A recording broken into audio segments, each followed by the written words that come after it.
Well, hello everyone and welcome to Meet the Experts. I'm Dori Soukup, founder of InSPAration Management, and with me today is a very special guest, Ed Kuhn. He is the founder and CEO of Wellness Medical Protection Group. I am so excited to have Ed here with me because there are so many different things going on in the insurance world right now, and you definitely need to be updated on. Now, we're going to take two angles for this interview. We're going to be discussing things that you must have when you're just launching a brand new medical spa or practice or wellness center, and then some things that you must review if you're already open and you just want to make sure that you are protected. This is so important today more than ever, and that's why I wanted to bring to you the best of the best, because he is so knowledgeable. He is truly an expert in this topic to truly help you today. Welcome, Ed. It's so great to see you again. Well, thank you, Dori. Thank you for that wonderful introduction as well. Appreciate your time. And thank you. I appreciate certainly have you. some valuable information. Normally, I would be just kind of discussing what some incremental changes in the industry and what to look out. It wouldn't be that concerning, but this year, as you pointed out, is much different. And so, like you said, I think that's a good idea to approach it from starting, and also if you have an existing policy. Yeah, so let's start by introducing you a little bit and letting everybody know your background, how you got started, and how do you really impact people's lives and businesses. Well, thanks. Back around 2000, there was an inclination of starting of what I would call the med spa industry, which is kind of like an outgrowth of the health club industry and the existing day spa industry.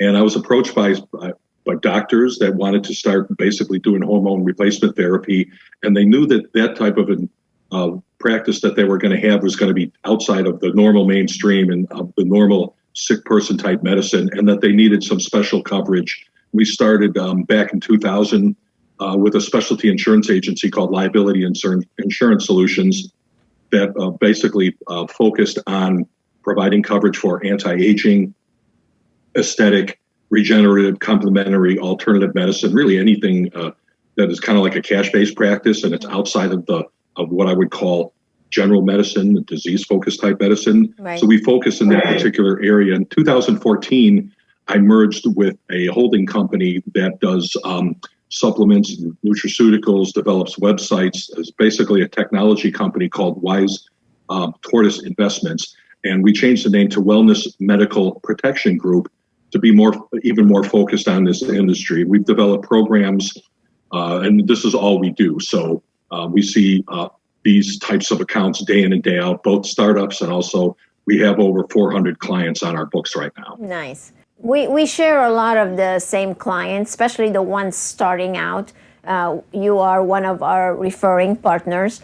And when somebody is starting a brand new business, there are so many things that they really need to be taking care of. And one of the things is definitely their insurance. So can you give us like a brief description of what are some of the essential things they definitely need to look into and actually purchase to make sure that they're protecting themselves and their business?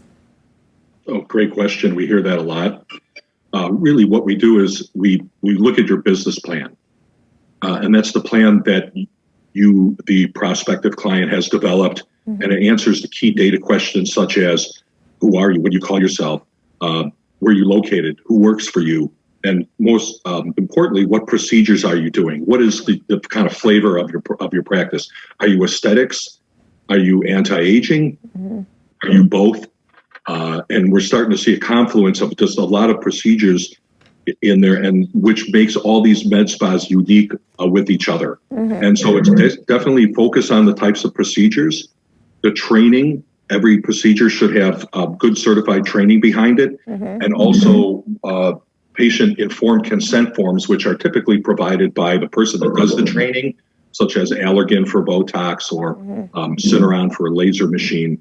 And that's the core of what we need to really get you underwritten. The business plan, the training in the procedures, and the procedures you're going to do, and then also the patient consent forms, because those two things together are really your main defense in a claim, and they'll be required at the time of application to submit. So you submit an application with some of your supporting documents that we've just discussed, and then there's some back and forth going on. We customize the coverage around that, and we send it out to several insurance companies because different insurance companies have different appetites for certain procedures. We have few that want to do stem cells, few that want to do PRP, most do Botox, practically all of them do that. So, and then we just match up the company with your particular individual profile, and we start from there. Okay. Well, that was very valuable information, Ed. As a matter of fact, what you were mentioning are things that our firm does, like the business plan, having all the consent forms, things like that. And we help with many people to decide on their menu, which what you're saying is one of the most important things, to see what kind of protection they need. So what are some of those insurance policies or protection policies that they need? Let's say they are doing anti-aging, they are doing wellness, they're doing injectables, non-invasive treatments. So where would they go from there? Well, they would go ahead and get this customized policy that I was mentioning, and which would incorporate any changes that they would make along the way, which is important. In other words, it's not a one size fits all. You work very closely with your agent to make sure that you're covered for everything you do. That being adding personnel, changing locations. So we work with you closely as you grow your business. And that's to move you from a startup to an existing practice. Right. And the insurance would follow you along the way. Typically, what you'd like to do is start with a company and develop a track record with them, and not necessarily, shop it every year. Try to develop yourself and get some what they call continuity of coverage. So the longer you roll in from renewal year in and year out, the more flexibility you're going to have, and also the more power you're going to have in negotiating your policy, because you're now a known quantity. So the first 3 or 4 years, that's going to determine what type of insured you are for this particular insurance company, because it usually takes 2 or 3 years for a claim to develop. And so if you are a bad risk to them, certainly by that time, you'll see some problems. So you have like that startup period, if you will. And then after the 4th or 5th year, your premium starts to flatten out. You become a known quantity. More companies are interested, maybe competing with your business at renewal. So, the main part is just to get started and get rolling into those first 2 or 3 years, so you can get some experience and some credibility. Right. That makes sense. Okay. So let's say they went ahead and they started with their initial insurance. What are some of the changes? I know that you are up to date all the time with everything that is going on. And I've been hearing from our clients that the insurance rates have been going up and up and up. Well, what are some of these things that are causing that to happen, and what can they do about it? Good question, and that's really what's happening right now. We're currently experiencing what we refer to in the insurance industry as a hard market. Property and casualty rates typically run in cycles, and we're definitely reaching the upward cycle end of it, not the trough, because of various factors, social inflation costs.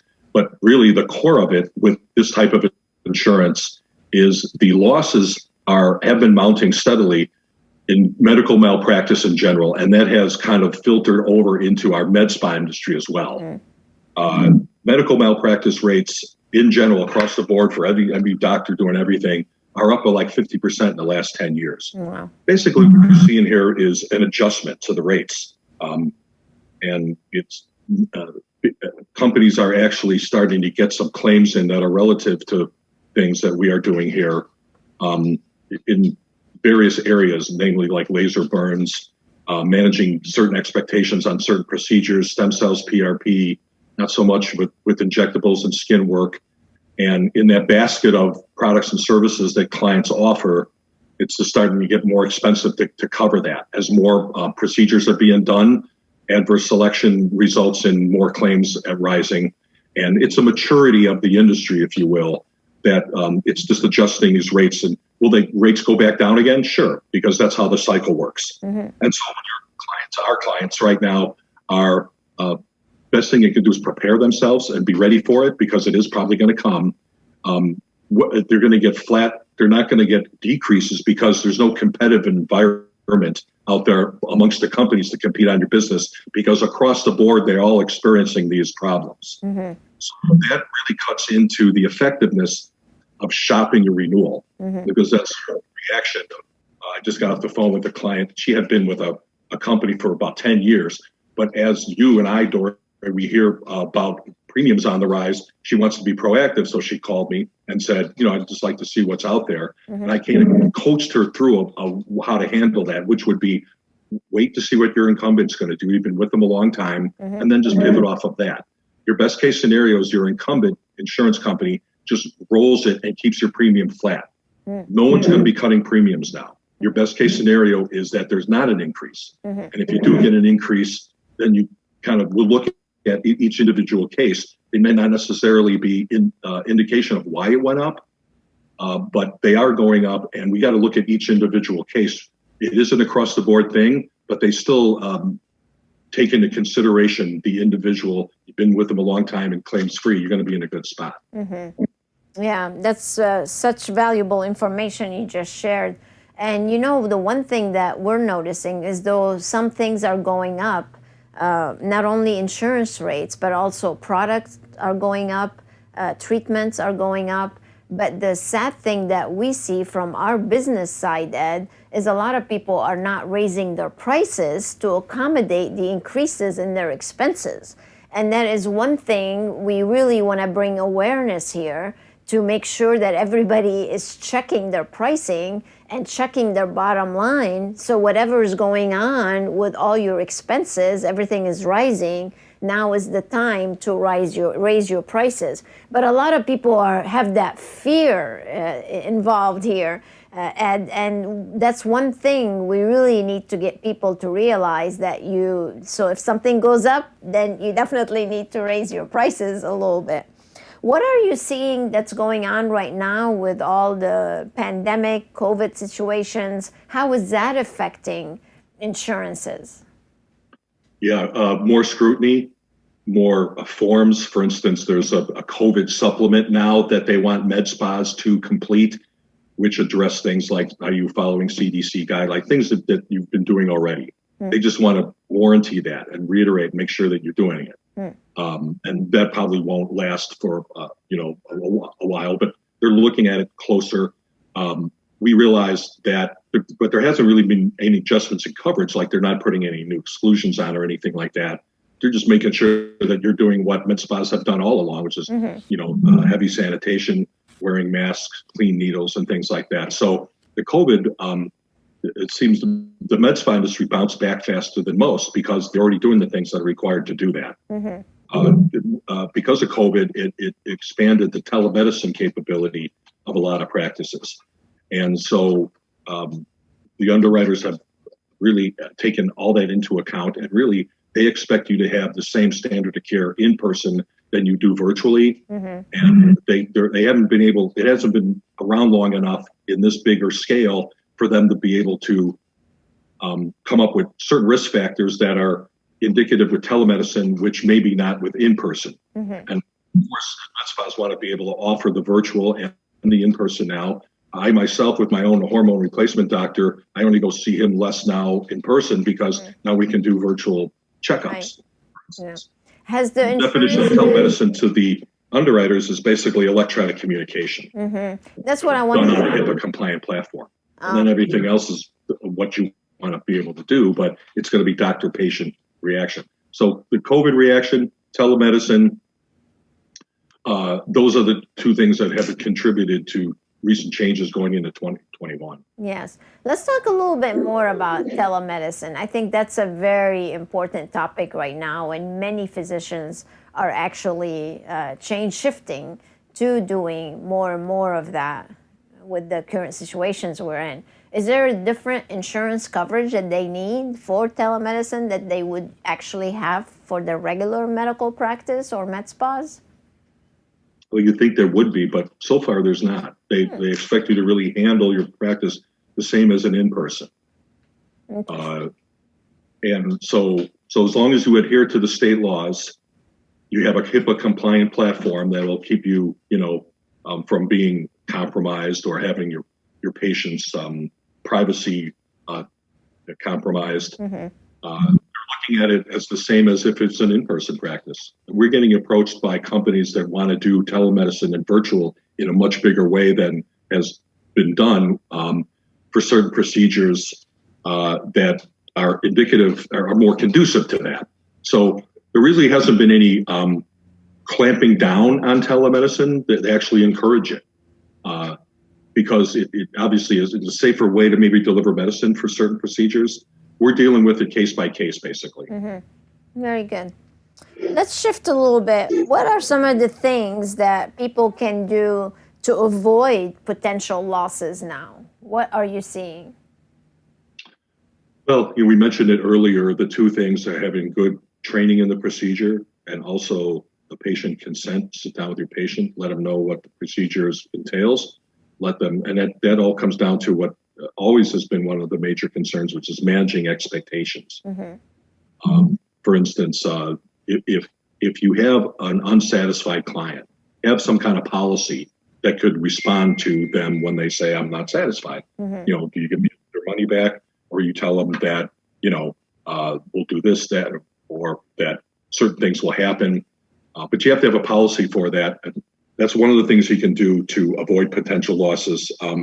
Higher risk procedures, just make sure that you are very careful with that. I'm talking about things like stem cells, PRP. Those things are being more scrutinized. But really what it comes down to when it's with patient expectations is damages. And what I mean by that is if you have a patient that's not happy, then that's unfortunate, but unless they've been damaged, in other words, unless they have to go to another doctor to fix the thing that you did to them that went bad, they really don't have a case. It's called economic versus non-economic damages. Now, if they come to you and say, I had to run up a $75,000 dermatology bill to fix the laser burn you gave me, then they have a legitimate damage claim. They can go ahead and make that claim. So I just got a call the other day from a client who had an unsatisfied patient. Patient threatened, I can go to a lawyer if you don't satisfy me. Called me up and said, what do I do? And I said, well, just hold fast to your policy. Did you have a consent form? Yes. Did the consent form go over the fact that what that patient is experiencing could happen? Yes. Well, then you have to hold fast to that. Hold fast that you told them about it. And most likely in 30 days, that particular problem will heal itself and you might not have, and that might just work itself away. So just don't be too concerned about it, but just have a policy and be ready for it when it comes. Yeah. What we hear sometimes from some of our members and clients is they tell us if they have an unsatisfied client, a lot of times if they use American Express to pay for it, all they have to do is go and dispute it. American Express is giving their money back. So not only did they get an unsatisfied client, but they didn't even have a chance to really combat that situation before they even go and dispute the amount. So what do you see happening between like disputes where they got their money back and now their insurance? How does that work? Is there a way for them to gain some of those funds back, or I'm not very clear on which direction they should go? Which is why it's important to have some kind of policy in place that you can inform not only your patients but also your employees, because these things normally happen in typical patterns, right? When we were working with a credit card company, that was one of their biggest concerns was that what they call a chargeback. Right. And the med spas would say, we got 4 or 5 chargebacks this month. They had to deal with the chargebacks, right? Yep. And I'm not really sure what the exact answer to that is. It just has to do with how you operate your med spa. Does it have anything to do with the insurance claim? Like, let's say they were hurt in a way, they got their money back. Is there a way for them to claim some of that money from the insurance company? Or that's not something? No, that's not possible. That's not what would be considered a liability issue. And that you're kind of on your own with that for the most part. Okay. And it's just how you get paid by your clients. I just didn't know if But they there was can't a make an specific insurance type claim, of, though. I just didn't know if there's a specific additional insurance somebody can buy to protect like their income that's generated from clients. Is there such a thing that you offer?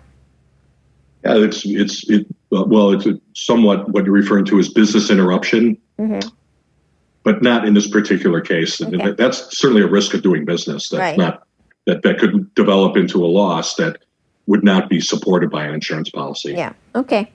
So let's talk a little bit about what's the best way for somebody. Let's say their insurance is up for renewal. What's the best way to really prepare for such a thing?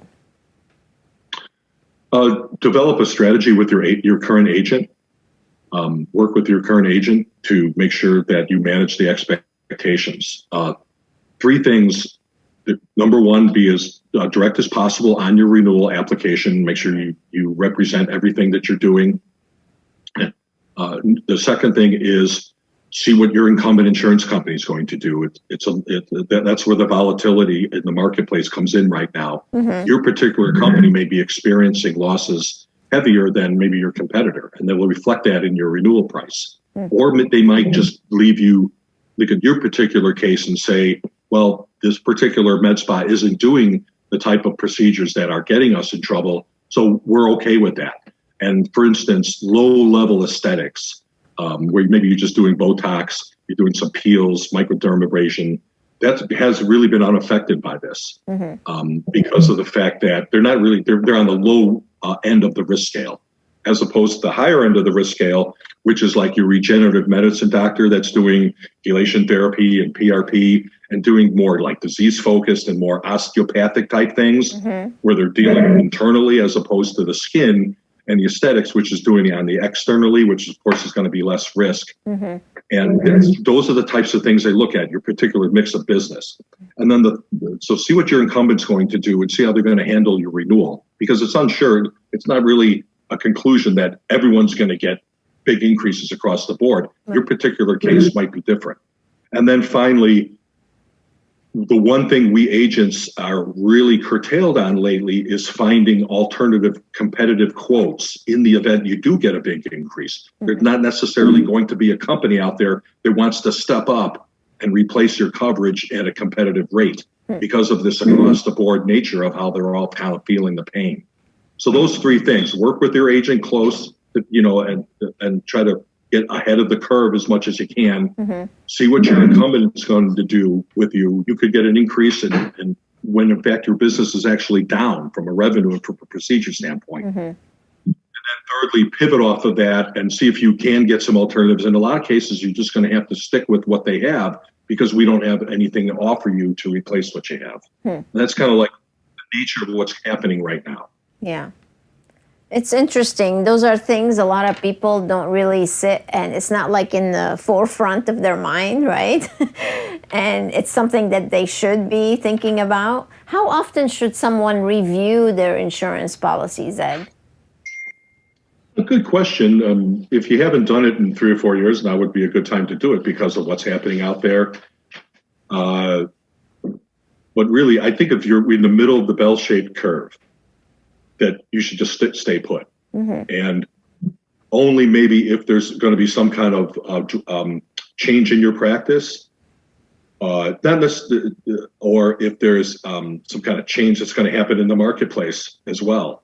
And which is why a lot of people are thinking this is a year that they would look at their coverage and maybe market it. We have clients that do that. Hey, I haven't marketed my coverage in a while. I just want to see maybe, if I'm still like in the middle of the bell-shaped curve or if I'm overpaying. And that's always everyone's big concern. You want to find that sweet spot between the mix between price and value, right? And I'm sure some people make the mistake, and that's really one thing we want to make sure that they avoid. Let's say they bring in a new laser, and just like when you go and buy a new car, you have to change your insurance policy. So let's say I bring in a new laser. If that practice failed to, let's say they don't have a loan on it, they pay cash for it, and they didn't call the insurance company and say, oh, guess what, I have a new laser now. and then something bad happens. Have you seen situations like that we can share with someone and help them avoid these type of mistakes, or do these happen? Yeah, it's all a part of you letting us know what your changes in your practice are. Kind of like what you just described happens. I mean, they go out and get, these laser machines are expensive, and they might go out and get $100,000 worth of property insurance. They go out and buy a new laser that's, $125,000. You can call your agent and say, I need my business property limit raised. And most people that will, generate in their mind to do that. You don't want to be overinsured, but you don't want to be underinsured. So it's all a part of making sure, again, hitting that sweet spot. Some people are comfortable with having their machines not have insurance, but that's because there's not maybe a leasing agent or that's requiring you to have it. Right. If you need it for your business, then you need to insure it, obviously. Yeah. And if that situation happened and then they did hurt a patient or a client, then they're basically out of luck because it wasn't listed in their insurance policy, or like? Well, that's covered under the professional.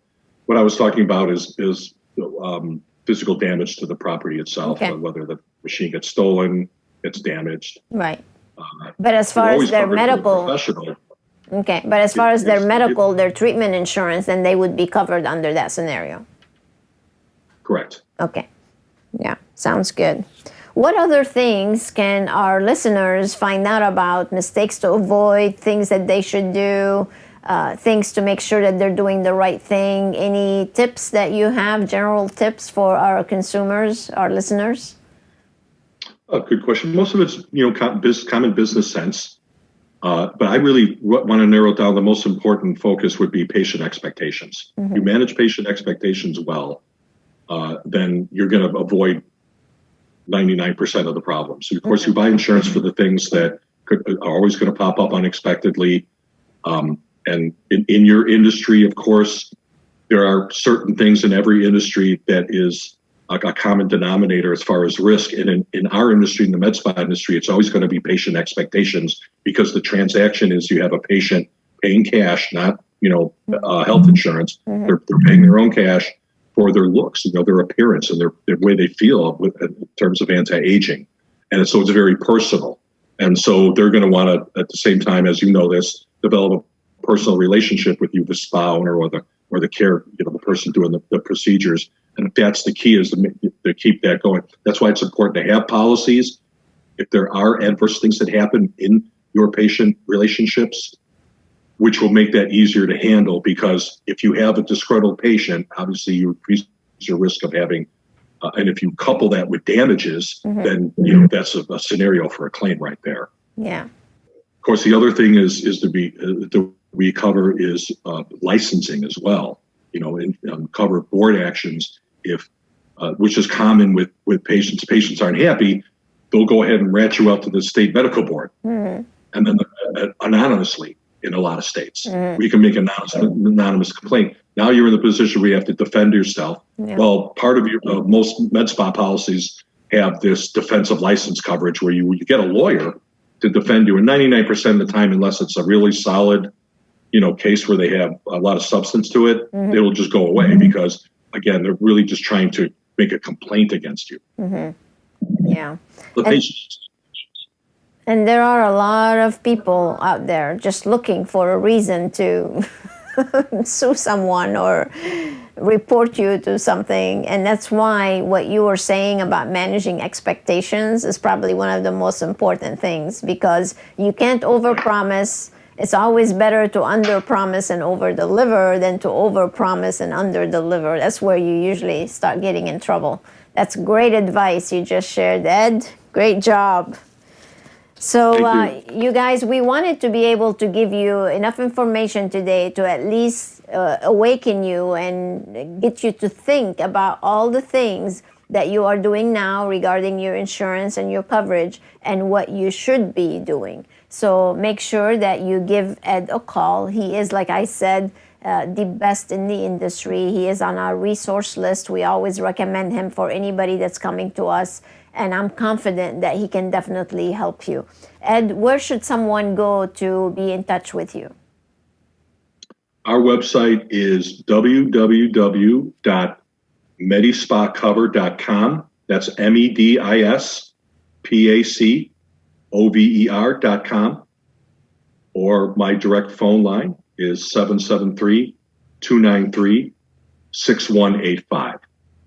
On our website, you can go ahead and there's a feature that you can load your policy, your existing policy in, and we will give you a free review of that policy and give you an analysis of where you're at right now. Oh, that's very nice. I would definitely recommend that all of you do that right now. Go to the website, upload your policy. He's giving you the opportunity to review it, let you know what's good, what's not, and be able to actually make sure that you have the right protection. You would definitely be in great hands. So thank you so much, Ed, for being with us today. Any last minute thoughts you'd like to share with our audience? Just everyone work together, hang in there, be positive, and 2021 is going to be really critical for us, and it's going to be a great year. All right, great. Well, thank you so much for being with us. And if you too would like to be on Meet the Experts, all you have to do is go to meettheexperts.com, and there you'll be able to apply, and you could perhaps be our next guest. So thank you so much for joining us. Thank you again, Ed, for your contribution to the industry and making sure everybody is protected and safe. We definitely need you for all the things that you do for everyone. So thank you so much. Thank you for joining us today. And until next time, stay inspired.